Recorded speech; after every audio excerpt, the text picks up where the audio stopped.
الحمد لله نحمده ونستعينه ونستغفره ونؤمن به ونتوكل عليه ونعوذ بالله من شرور أنفسنا ومن سيئات أعمالنا من يهده الله فلا مضل له ومن يضلله فلا هادي له وأشهد أن لا إله إلا الله وحده لا شريك له وأشهد أن سيدنا ونبينا ومولانا محمدا عبده ورسوله صلی اللہ تعالی علیہ وعلى آلہ وأصحابہ وبارک وسلم تسلیما کثیرا کثیرا اما بعد فاعوذ باللہ من الشیطان الرجیم بسم اللہ الرحمن الرحیم قد افلح المؤمنون الذین هم فی صلاتهم خاشعون والذین هم عن اللغو معرضون والذین هم للزکاة فاعلون والذین هم لفروجهم حافظون إلا على أزواجهم أو ما ملكت أيمانهم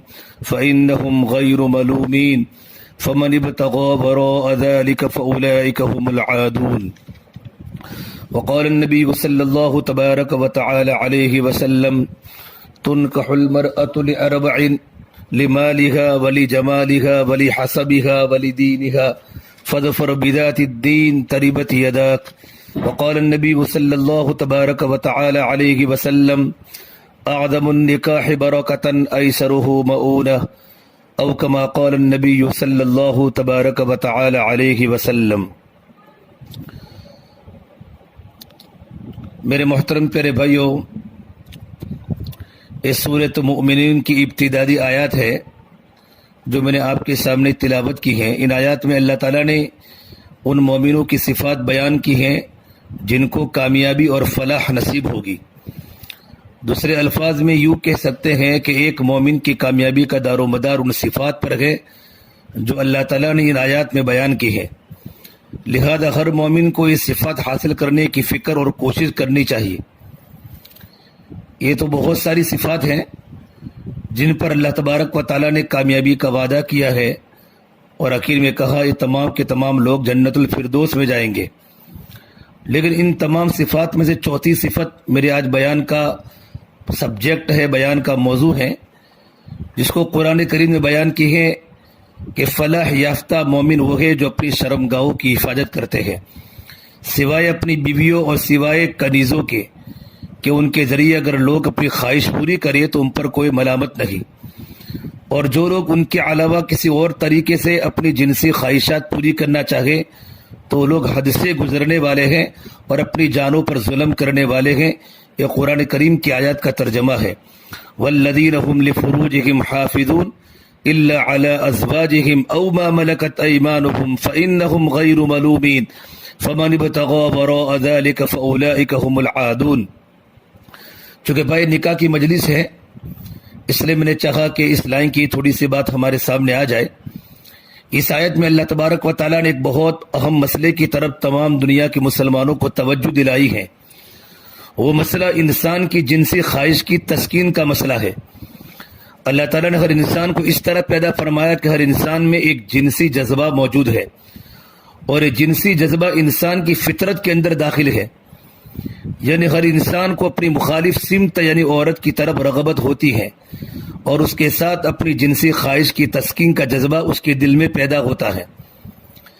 بھائیو، اللہ تعالیٰ نے اس جذبے پر کوئی پابندی اور کوئی قدغن نہیں لگائی، لیکن اس کے لیے دو راستے قرآن کریم میں بیان فرمائے اور یہ دونوں کے دونوں راستے حلال ہیں، اور ان دونوں کے علاوہ جنسی خواہش پوری کرنے کے لیے سارے راستے حرام ہیں. اور ایک مومن کے لیے ضروری ہے، واجب ہے کہ ان تمام راستوں سے پرہیز کرے جن سے اللہ تعالیٰ ناراض ہوتے ہیں.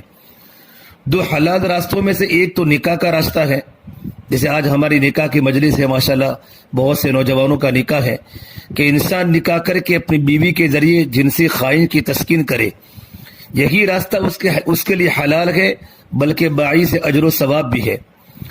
دوسرا راستہ یہ ہے کہ کسی زمانے میں کنیزیں ہوا کرتی تھی جن کو باندی اور لونڈی بھی کہا جاتا تھا. پہلے زمانے میں جنگ کے دوران جو لوگ قیدی ہو جاتے تھے تو ان کے مردوں کو غلام اور عورتوں کو کنیز اور لونڈی بنا لیا جاتا تھا. اللہ کے نبی صلی اللہ تبارک و تعالی علیہ وسلم جب دنیا میں تشریف لائے تو ساری دنیا میں یہ طریقہ جاری تھا اور آپ کے بعد بھی صدیوں تک جاری رہا.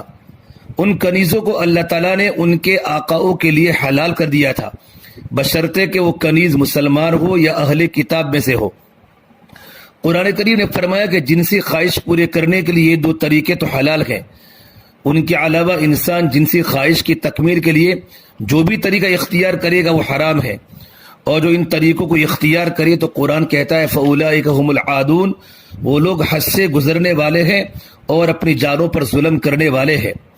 میرے بھائیو، اللہ تعالیٰ نے جو دین ہمیں عطا فرمایا ہے اس کی ہر چیز میں اعتدال اور توازن کو مد نظر رکھا ہے۔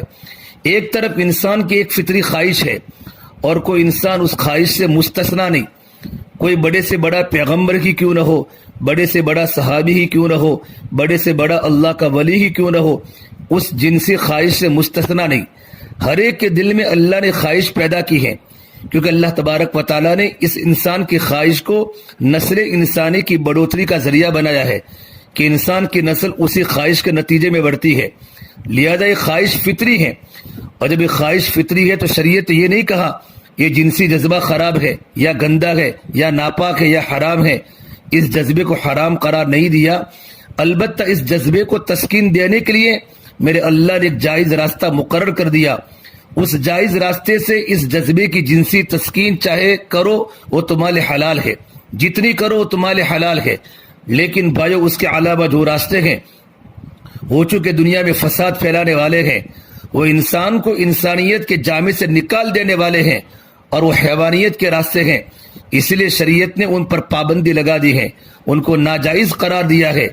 اسلام میں یہ اعتدال اور توازن ہے۔ آپ دیکھیں دنیا میں ایک مذہب عیسائیت، تو آپ کو نظر آئے گا کہ عیسائی مذہب میں راہبوں اور تارک دنیا لوگوں کا ایک نظام مشہور ہے جس کو رہبانیت کہا جاتا ہے۔ اسلام نے رہبانیت کا انکار کر دیا، لا رہبانیت فی الاسلام، اسلام میں کوئی رہبانیت نہیں ہے، لیکن عیسائی مذہب میں راہبوں کا اور دنیا چھوڑنے والے تارک دنیا کا نیک نظام مشہور ہے۔ عیسائی راہبوں کا یہ کہنا تھا، راہب بولتے اللہ والوں کو جو عیسائی مذہب پر تھے، ان کا یہ کہنا تھا کہ اگر اللہ تعالیٰ کا قرب حاصل کرنا ہے اور اللہ تعالیٰ کی رضامندی اور خوشنودی حاصل کرنی ہے تو اس کے علاوہ کوئی راستہ نہیں ہے کہ دنیا کی ساری لذتوں کو چھوڑ دو اور اس کو خیر بات کہہ دو۔ جب تک دنیا کی ساری لذتیں نہیں چھوڑو گے اللہ کا قرب نہیں ملے گا۔ لہذا اگر کھانا ہے تو بس بقدر ضرورت روکھا پھیکا اور بدمزہ کھانا کھاؤ، مزے کی خاطر اور لذت کی خاطر کوئی اچھا کھانا نہیں کھا سکتے، اور اگر کھانے میں لذت حاصل کرو گے تو پھر تمہیں اللہ تبارک و تعالیٰ کا تعلق نہیں مل سکتا۔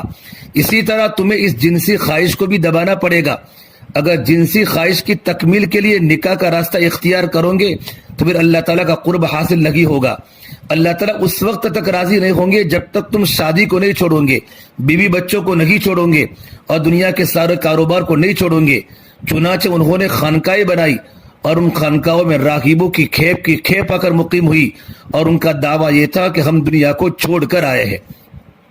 بھائیو، آپ نے عیسائی نن کا نام سنا ہوگا۔ عیسائی نن وہ عورتیں ہوتی تھیں جو اپنی زندگی خانقاہ لے وقف کر دیتی تھی اور شادی سے کنارہ کش اختیار کر لیتی تھی کہ ساری عمر وہ شادی نہیں کرے گی۔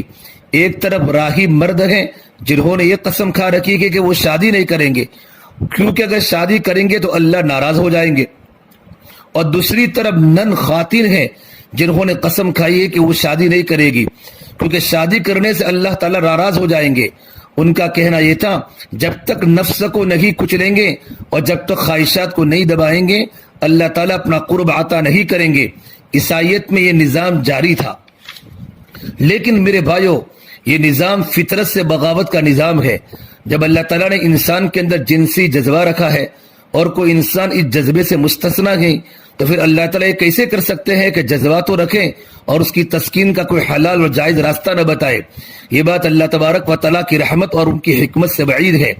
چنانچہ فطرت سے بغاوت کا انجام یہ ہوا کہ وہ عیسائی خانقاہیں جن میں راغب مرد اور نن عورتیں رہتی تھی رفتہ رفتہ ایک خانقاہ فحاشی کے اڈے بن گئے، وہاں ننگا ناچ ہونے لگا، اس لیے کہ وہ مرد اور عورتیں انسان اور بشر تھے، ان کے دل میں جنسی خواہش کا جذبہ پیدا ہونا لازم تھا۔